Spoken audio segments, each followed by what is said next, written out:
এবার তুর্কি প্রেসিডেন্ট এরদোয়ানকে বাঁচাতে পাশে দাঁড়ালো আমেরিকা। তুরস্কের তীব্র জনবিক্ষোভ দমন করতে কি করবেন ট্রাম্প? ভারতের নাগপুরে আবারও হিন্দু মুসলিম সংঘর্ষের শঙ্কা, জনসমাগমে নিষেধাজ্ঞা। মাজার ভাঙবে কি কট্টর হিন্দুত্ববাদীরা? স্বৈরশাসক আসাদকে ফেরত চেয়ে রাশিয়াকে আলটিমেটাম সিরিয়া সরকারের, না দিলে মস্কোর বিরুদ্ধে ব্যবস্থা নেওয়ার হুঁশিয়ারি।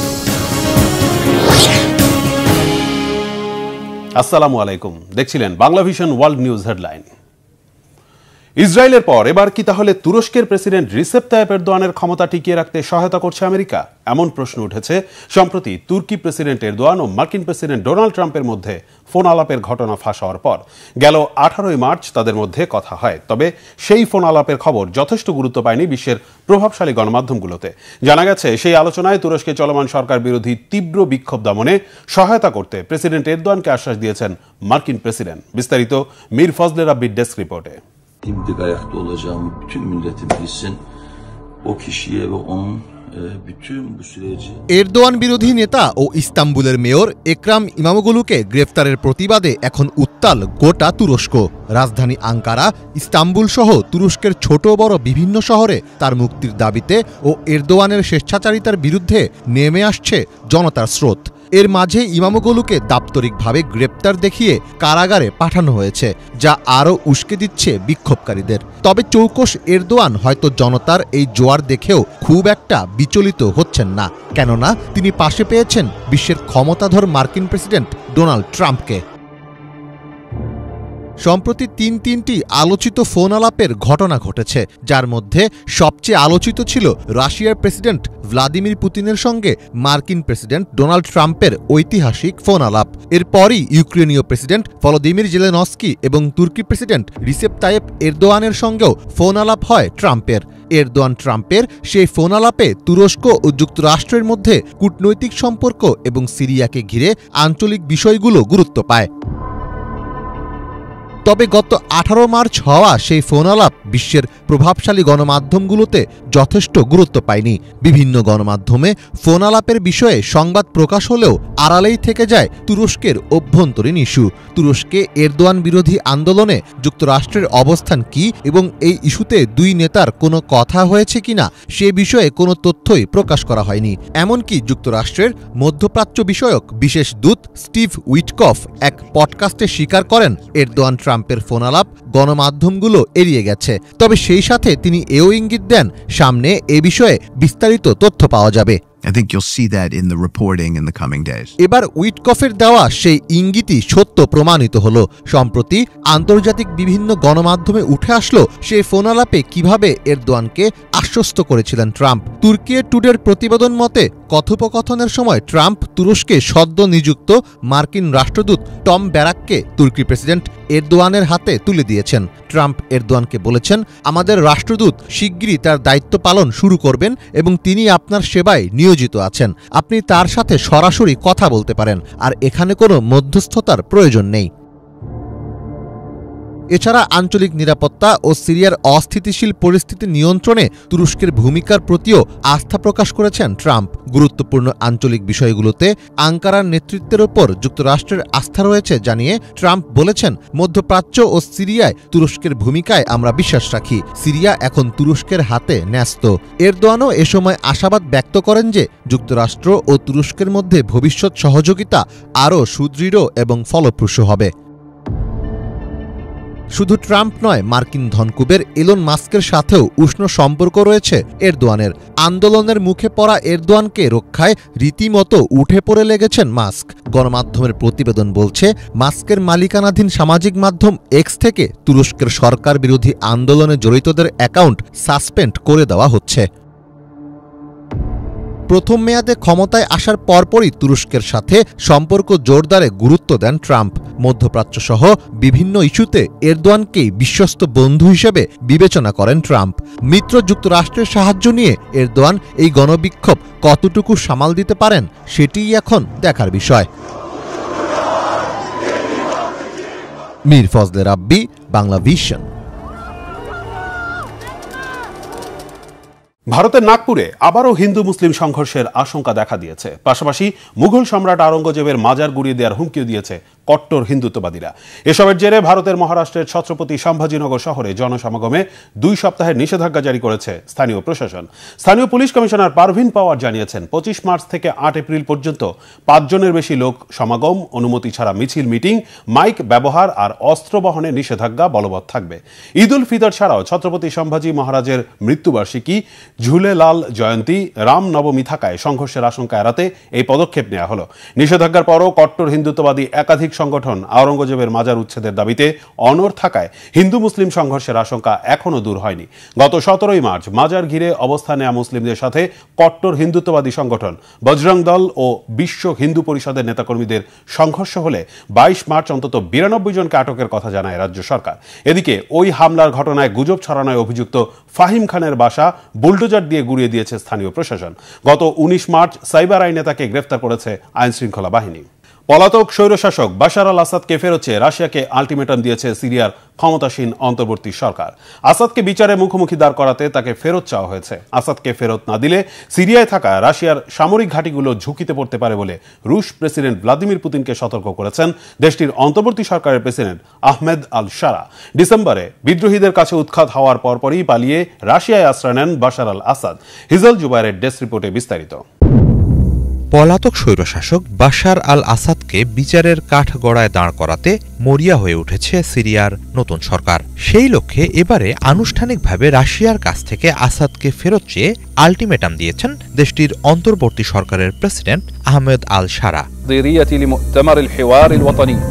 সৌদি আরবের রাষ্ট্রীয় গণমাধ্যম আল আরাবিয়া জানিয়েছে 22 মার্চ রুশ প্রেসিডেন্ট ভ্লাদিমির পুতিনের কাছে আনুষ্ঠানিকভাবে আসাদকে ফেরত চেয়েছেন আল শারা। তিনি বলেন, দেশের মাটিতে আসাদের উপস্থিতি নিশ্চিত করার মধ্য দিয়েই তার বিচার প্রক্রিয়া এগিয়ে নিতে আগ্রহী সিরিয়াবাসী।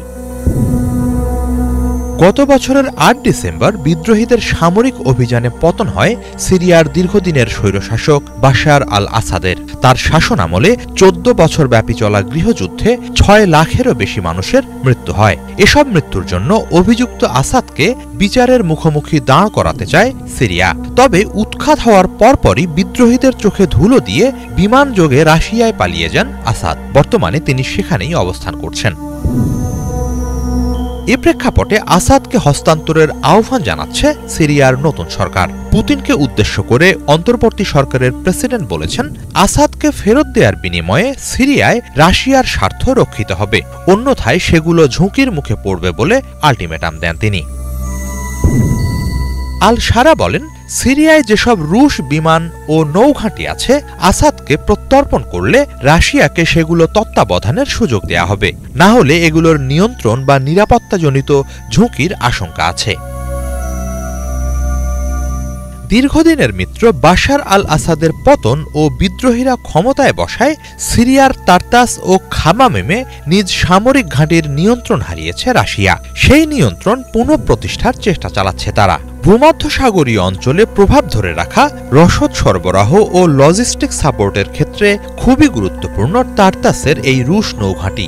অন্যদিকে আফ্রিকা জুড়ে বিভিন্ন তৎপরতা ও কর্মকাণ্ডের জন্য অত্যন্ত গুরুত্বপূর্ণ খামামেমের বিমান ঘাঁটিটি। আন্তর্জাতিক বিভিন্ন গণমাধ্যম বলছে, সিরিয়ার নতুন সরকার আসাদ আমলে নির্যাতন নিপীড়নের যথাযথ বিচার করুক, এ ব্যাপারে রাশিয়ার সমর্থন আছে। 20 মার্চ আল শারাকে দেয়া বার্তায় দ্রুত সিরিয়ায় স্থিতিশীলতা ফিরুক সেই প্রত্যাশা জানান পুতিন। অন্যদিকে রুশ সূত্রের বরাত দিয়ে রয়টার্স জানিয়েছে, সম্ভবত বাশার আল আসাদকে হস্তান্তরের ব্যাপারে রাশিয়া সম্মত হবে না। তবে আল শারার আনুষ্ঠানিক আহ্বানের পর মস্কোর অবস্থান কি, শেষ খবর পর্যন্ত তা জানা যায়নি। আনুষ্ঠানিকভাবে আসাদকে ফেরত চাওয়ার মধ্য দিয়ে রাশিয়াকে চাপে ফেলল সিরিয়া। এ প্রেক্ষাপটে পুতিন কি পদক্ষেপ নেন, আগামীতে মস্কো দামেস্ক সম্পর্কের গতিপথ নির্ধারণে তা বিশেষ ভূমিকা রাখবে। হিজল জুবায়ের, বাংলা ভিশন। যুদ্ধ বন্ধে শান্তি আলোচনা চললেও ইউক্রেনে হামলা বন্ধ করেনি রাশিয়া। রুশ প্রেসিডেন্ট ভ্লাদিমির পুতিন একদিকে হামলা অব্যাহত রেখেছেন, অপরদিকে আলোচনা চালিয়ে যাচ্ছেন। এতে প্রশ্ন উঠেছে, যুদ্ধ বন্ধ নাকি অন্য কোনো উদ্দেশ্য আছে রুশ প্রেসিডেন্টের? বিশ্লেষকদের মতে ইউরোপ ও যুক্তরাষ্ট্রের সম্পর্কে ফাটল ধরিয়ে নিজেদের স্বার্থ উদ্ধার করে অন্য উচ্চতায় পৌঁছতে যাচ্ছে রাশিয়া। শহীদ আরাফাতের ডেস্ক রিপোর্ট। শান্তি আলোচনার জন্য মধ্যস্থতা চললেও ইউক্রেনে হামলা থামায়নি রাশিয়া। এমন পরিস্থিতিতে রাশিয়ার প্রেসিডেন্ট ভ্লাদিমির পুতিনের উদ্দেশ্য নিয়ে তৈরি হয়েছে ধোঁয়াশা। প্রশ্ন উঠছে, আসলে কি চাচ্ছেন পুতিন? মার্কিন প্রেসিডেন্ট ডোনাল্ড ট্রাম্পের বিশ্বাস, ইউক্রেনের যুদ্ধ থামিয়ে পুতিন শান্তি প্রতিষ্ঠা করতে চান। যদিও গত 3 বছর যে উদ্দেশ্য নিয়ে ইউক্রেনে হামলা চালিয়ে আসছে, সেই উদ্দেশ্য থেকে এখন পর্যন্ত সরে আসেনি রাশিয়া। শান্তি প্রতিষ্ঠায় রাশিয়ার দেওয়া শর্তগুলো সেই ইঙ্গিত দিচ্ছে বলে অভিমত বিশ্লেষকদের। যুদ্ধ বন্ধে পুতিনের অবস্থান নিয়ে প্রশ্ন তুলছে ইউক্রেন ও ইউরোপীয় মিত্ররাও। আলোচনার মধ্যেই ইউক্রেনে একের পর এক হামলায় পুতিনের দীর্ঘমেয়াদী পরিকল্পনা নিয়েও প্রশ্ন তৈরি হয়েছে। পুতিনের শাসনামলে রাশিয়ার ব্যাপক অর্থনৈতিক উন্নতি হলেও ইউক্রেনে হামলায় গত 3 বছরে সেই অগ্রগতি স্থিমিত হয়ে অনেকটাই হুমকির মুখে। মার্কিন গণমাধ্যম CNN এর বিশ্লেষণ অনুযায়ী সোভিয়েত ইউনিয়ন ভাঙার পর রাশিয়ার ভূরাজনৈতিক অবস্থা নিয়ে অসন্তুষ্ট পুতিন। এবার তার প্রধান উদ্দেশ্য বিশ্ব রাজনীতির কলকাঠি নিজের কবজায় নেওয়া। তাই ইউক্রেনের ভূখণ্ড দখলে এখনও আগের অবস্থানে আছেন রুশ প্রেসিডেন্ট। ট্রাম্পের যুদ্ধ বন্ধের তারা রাশিয়ার সেই পরিকল্পনাকে আরও সহজ করে দিচ্ছে বলেই মনে করা হচ্ছে। পরিস্থিতি এমন দাঁড়িয়েছে যে পুতিনের প্রতি ট্রাম্পের এই নমনীয় অবস্থানে যুক্তরাষ্ট্রের সাথে নীতিগত দূরত্ব তৈরি হচ্ছে ইউরোপের। ইউক্রেন যেন ন্যাটোর সদস্য না হতে পারে, পুতিনের সেই পরিকল্পনাও এখন পরিণতির দিকে। ফলে প্রেসিডেন্ট পুতিন একদিকে যেমন নিজস্ব স্বার্থ উদ্ধারে ন্যাটো থেকে ইউক্রেনকে দূরে রাখতে পারছে, তেমনি ট্রাম্পের সাথে বন্ধুত্বের মোক্ষম ব্যবহার করে ইউরোপের সাথে যুক্তরাষ্ট্রের দূরত্ব তৈরিতেও সফল ভূমিকা রাখছে। বিশ্লেষকরা মনে করছেন পুতিন ইউক্রেন যুদ্ধ থামাতে নয়, নিজস্ব পরিকল্পনা বাস্তবায়নে মরিয়া, যা বৈশ্বিক নেতৃত্বের কাঠামো আর ভূরাজনীতিতে রাশিয়াকে অন্য উচ্চতায় বসানোর রাস্তা সুগম করে দিচ্ছে। Shahid Arafat, Bangla Vision, news desk. 2 মাসের স্বস্তির পর আবারও রক্তগঙ্গা। ইসরায়েলি হামলায় আবারও মৃত্যুপুরীতে পরিণত গাজা। উত্তর, মধ্য ও দক্ষিণে একযোগে চলছে ধ্বংসযজ্ঞ। 17,000-এর বেশি শিশু সহ নিহতের সংখ্যা 50,000 পেরিয়েছে। নিখোঁজ হাজারো মানুষ। খাদ্য, পানি, চিকিৎসা কোনো কিছুরই ব্যবস্থা নেই। বেঁচে থাকার লড়াই চালিয়ে যাচ্ছেন ফিলিস্তিনিরা। বাস্তুচ্যুতদের অভিযোগ, বিশ্ব, আরব রাষ্ট্র ও মুসলিম বিশ্বের নীরবতা এই হত্যাযজ্ঞের অন্যতম কারণ। পেছন থেকে অস্ত্র আর সমর্থন দিয়ে মধ্যস্থতার নাটক করছে যুক্তরাষ্ট্র। এই অবরুদ্ধ উপত্যকা কি আদৌ কখনো পাবে শান্তির দেখা? হাফিজুল ইসলামের ডেস্ক রিপোর্টে বিস্তারিত। 2 মাস তুলনামূলক শান্ত থাকার পর যুদ্ধবিরতি ভেঙে ফিলিস্তিনের গাজায় নির্মম অভিযান চালাচ্ছে ইসরায়েল। অবরুদ্ধ উপত্যকার উত্তর, দক্ষিণ ও মধ্যাঞ্চলের বিভিন্ন এলাকায় চলছে লাগাতার হামলা। আক্রমণের তীব্রতা বৃদ্ধির মধ্য দিয়ে নিহতের সংখ্যা ছাড়িয়েছে 50,000-এর ঘর। পেছন থেকে অস্ত্র আর সমর্থন দিয়ে মধ্যস্থতার নাটক করছে যুক্তরাষ্ট্র। শেষ পর্যন্ত কি হাসিল করতে চান গাজার কসাই খ্যাত ইসরায়েলি প্রধানমন্ত্রী বেনিয়ামিন নেতানিয়াহু? 1948 সালে ইসরায়েল রাষ্ট্র প্রতিষ্ঠার পর থেকেই উগ্র ইহুদিদের স্বপ্ন মুসলমানদের সরিয়ে প্রতিষ্ঠা করা হবে অখণ্ড ইসরায়েল। সেই লক্ষ্য পূরণেই সন্ত্রাস দমনের নামে ফিলিস্তিনের গাজায় চালানো হচ্ছে ঠান্ডা মাথার পরিকল্পিত হত্যাকাণ্ড। চলমান পরিস্থিতির জন্য আন্তর্জাতিক মহল, মুসলিম বিশ্ব ও আরবরাই দায়ী, এমনটাই মনে করে বাস্তুচ্যুত গাজাবাসী। গোটা বিশ্ব, ইসলামী দেশগুলো এবং আরবদের নীরবতার কারণে শহীদ হয়েছে 50,000 ফিলিস্তিনি। একা দাঁড়িয়ে আছে গাজা উপত্যকা, একাই রক্ষা করছে নিজেকে। মৃত ও আহতের সংখ্যা বাড়ছে। আগের চাইতে ভয়াবহ আকার ধারণ করেছে মানবিক সংগ্রাম। যুদ্ধের কারণে আরো খারাপ অবস্থা হবে। যুদ্ধবাজদের সহায়তাকারী হয়েও এখন মধ্যস্থতার ভনিতা করছে মার্কিন প্রশাসন। সব ধরনের গোলাবারুদ দিয়ে এখনও তারা রাজনৈতিক ও সামরিকভাবে ইসরায়েলি দখলদারিত্বকে সমর্থন করছে। গাজায় গত 17 মাসের নির্বিচার আগ্রাসনে নিহত 50,000 ফিলিস্তিনির মধ্যে কেবল শিশুর সংখ্যাই 17,000-এর বেশি। এমন ব্যাপক মাত্রায় শিশু হত্যার ঘটনা ইতিহাসে বিরল। এর মধ্য দিয়ে মুছে গেছে গোটা একটি প্রজন্ম। গণহারে এত মানুষের মৃত্যুও থামাতে পারেনি ইসরায়েলের আক্রমণ। নথিবদ্ধ করা কঠিন হওয়ায় গাজায় নিহতের প্রকৃত সংখ্যা আসলে কত সেটা নিশ্চিত করে বলা অসম্ভব। 50,000 শহীদ হলেন, এদের কথা আমরা জানি। যাদের বিষয় জানি না তারা তো হিসেবের বাইরে। এই 50,000 শহীদ আমাদের মতোই বাঁচতে চেয়েছিলেন। এদের মধ্যে আছে যুবক, নারী ও শিশু। তাদের তো কোনো অপরাধ নেই। এই আগ্রাসন ভয়ানক অবিচার। ইসরায়েলিরা আধিপত্য বিস্তার করেছিল, ইহুদিরা আমাদের উপর নির্মম নির্যাতন চালিয়েছে। খাবার নেই, পানি নেই, নেই মাথা গোজার ঠাঁই, জীবনের নিরাপত্তা এখানে রীতিমতো বিলাসিতা। এমন মানবেতর পরিস্থিতিতেও গাজাবাসীকে করতে হচ্ছে বেঁচে থাকার লড়াই। নিজের দেশে শান্তিতে বসবাস করার আকাঙ্ক্ষাই কি ছিল ইসরায়েলি হামলায় নিহত ফিলিস্তিনিদের অপরাধ?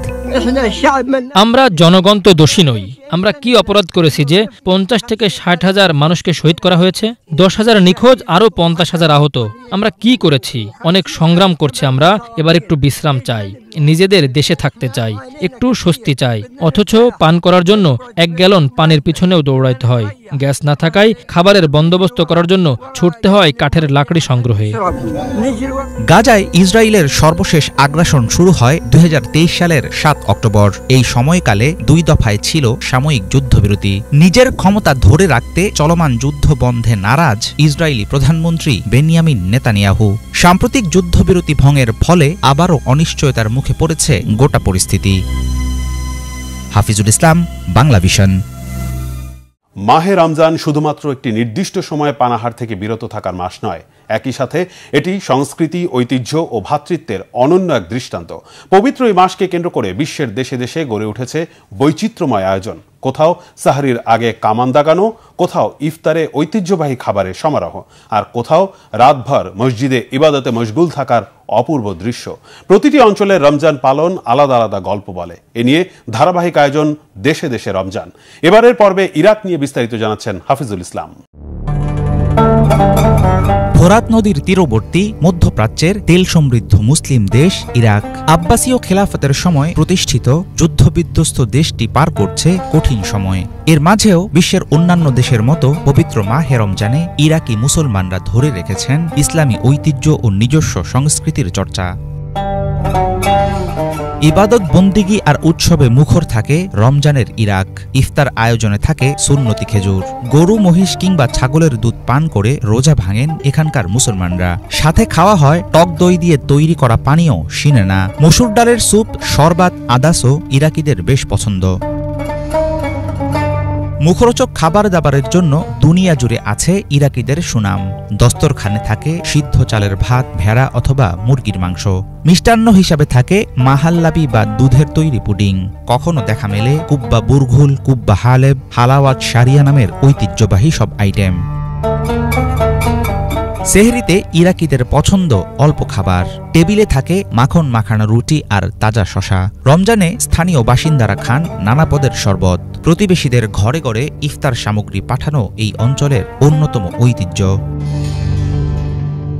মাগরিবের নামাজ আদায় করে মুসলমানরা খেলে থাকেন মেহিবেস নামের এক ধরনের খেলা। প্রজন্মের পর প্রজন্ম ধরে চলছে কম্বলে লুকানো ছোট রিং খুঁজে বের করার এই আয়োজন। সংখ্যাগরিষ্ঠ মুসলমানের দেশ ইরাক। সাদ্দাম হুসেইনের পতনের পর থেকে মার্কিন হস্তক্ষেপ ও শিয়া সুন্নি কুর্দিদের দ্বন্দ্বে জর্জরিত ইতিহাসখ্যাত সমৃদ্ধ ঐতিহ্যের এই দেশ সংঘাত সংকট পেরিয়ে পবিত্র মাহে রমজানে সুন্দর আগামীর আশায় নতুন করে বুক বাঁধেন ইরাকের মুসলমানরা। হাফিজুল ইসলাম, বাংলা ভিশন। তুরস্কের ঐতিহাসিক ও অন্যতম দর্শনীয় স্থান নীল মসজিদ, যা সুলতান আহমেদ মসজিদ নামেও পরিচিত। এটি শুধু স্থাপত্যশৈলী নয়, ইসলামী সংস্কৃতি ঐতিহ্যের এক অনন্য নিদর্শন। ইস্তাম্বুলের প্রাণকেন্দ্রে অবস্থিত এই মসজিদ বিশ্বব্যাপী মুসলিমদের জন্য এক বিশেষ আকর্ষণ। দেশে দেশে মসজিদের আজকের পর্বে থাকছে ইস্তাম্বুলের নীল মসজিদ। তুরস্কের ঐতিহাসিক নগরী ইস্তাম্বুলের প্রাণকেন্দ্রে অবস্থিত নীল একটি মসজিদ, যা সুলতান আহমেদ মসজিদ নামে পরিচিত, এক বিস্ময়কর স্থাপত্য ও ইসলামী সংস্কৃতির প্রতীক। এটি শুধু ইস্তাম্বুল নয়, বরং পুরো মুসলিম বিশ্বের অন্যতম বিখ্যাত মসজিদ হিসেবে পরিচিত। অপূর্ব নীল রঙের টাইলস ও 6টি উঁচু মিনার সহ এই মসজিদ তার সৌন্দর্য, ইতিহাস ও আধ্যাত্মিক গুরুত্বের জন্য বিশ্বের পর্যটকদের আকর্ষণ করে আসছে। সুলতান আহমেদ মসজিদের ইতিহাস শুরু হয় 17শো শতাব্দীর শুরুতে, যখন উসমানীয় সুলতান প্রথম আহমেদ এটি নির্মাণের নির্দেশ দেন। 1609 থেকে 1616 সালের মধ্যে নির্মিত এই মসজিদ উসমানীয় স্থাপত্যশৈলীর এক অসাধারণ দৃষ্টান্ত। মসজিদটি মূলত সুলতান আহমেদের ব্যক্তিগত উদ্যোগে নির্মিত হয়েছিল, যা তার শাসনামলের অন্যতম বড় কীর্তি হিসেবে গণ্য হয়। তবে দুঃখজনকভাবে মসজিদ নির্মাণ কাজ সম্পন্ন হওয়ার পরপরই ১৬১৭ সালে সুলতান আহমেদ মৃত্যুবরণ করেন এবং তাকে এই মসজিদের সংলগ্ন সমাধিতে সমাহিত করা হয়। সুলতান আহমেদ মসজিদ শুধু নামেই নয়, এর অভ্যন্তরীণ নকশাও এক অনন্য শৈল্পিক নিদর্শন। মসজিদের দেয়ালে প্রায় ২০,০০০ হাতে তৈরি নীল রঙের ইজনিক টাইলস ব্যবহার করা হয়েছে, যা সূর্যের আলোয় এক অপূর্ব দৃশ্য সৃষ্টি করে। এর বিশাল গম্বুজ ও ৬টি সুউচ্চ মিনার মসজিদটির আকাশচুম্বী সৌন্দর্যকে আরও বাড়িয়ে তুলেছে। মসজিদের প্রধান নামাজের ঘরটি বিশাল ও খোলা, যেখানে একসঙ্গে হাজার হাজার মুসল্লি নামাজ আদায় করতে পারেন। অভ্যন্তরীণ স্থাপত্যশৈলীতে উসমানীয় ও বাইজেন্টাইন শিল্পের সংমিশ্রণ দেখা যায়, যা একে ইস্তাম্বুলের অন্যতম দর্শনীয় স্থাপত্যে পরিণত করেছে। এই মসজিদ ইসলামী সংস্কৃতি ও ধর্মীয় চেতনার প্রতীক হিসেবে গুরুত্বপূর্ণ ভূমিকা পালন করে। প্রতিদিন এখানে হাজারো মুসল্লি নামাজ আদায় করতে আসেন। পাশাপাশি পর্যটকরাও এর সৌন্দর্য ও ইতিহাসের সাক্ষী হতে ভিড় করেন। এই নীল মসজিদ শুধুমাত্র উপাসনালয় নয়, এটি উসমানীয় সাম্রাজ্যের গৌরবময় ঐতিহ্যের একটি পরিচায়ক। আজও ইস্তাম্বুলের নীল মসজিদ তার প্রাচীন ঐতিহ্য ও নান্দনিক সৌন্দর্য নিয়ে দাঁড়িয়ে আছে।